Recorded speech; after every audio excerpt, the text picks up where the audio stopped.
Nos hemos desplazado hasta el Hospital de Can Ruti, donde a las 12 del mediodía una delegación del Club de Fútbol Badalona se convertirán en los particulares Reyes Magos de los niños ingresados en el hospital.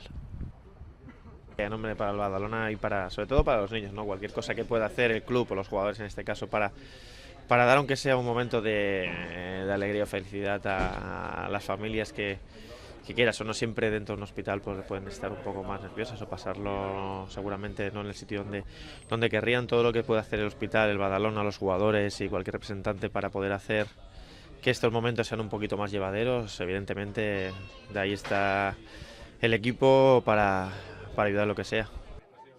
La veritat és que ha sigut una visita molt reconfortadora, perquè la veritat és que veus que nens que d'alguna manera estan patint i que si nosaltres podem aportar aquests 5 minuts per treure's una mica de la rutina diària, pues la veritat és que estem molt contents a poder venir aquí a Can Ruti.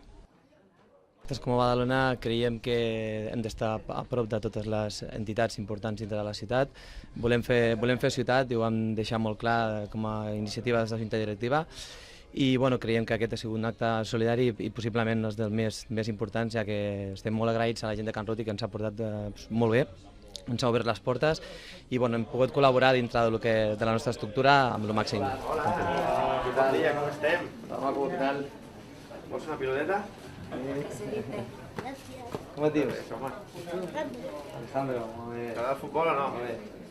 ¿Tampoco?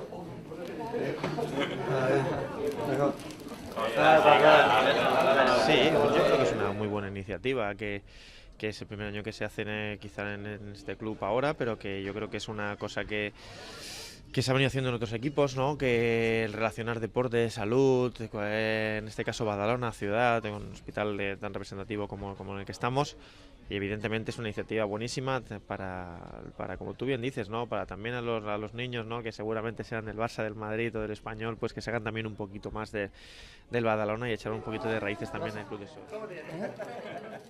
D'alguna manera, el que sí que volem deixar molt clar que el club està obert a tota la ciutat i que creiem que Can Ruti és una institució molt important a la ciutat. Crec que no li fa falta estar darrere de cap club, però sí que és cert que d'alguna manera, com a entitat i com a ciutat, tots junts segurament podem fer aquesta ciutat més gran entre tots. If reindeer really know how to fly, and so I'm offering this simple phrase to kids from 1 to 92. Although it's been said many times, many ways, Merry Christmas to you.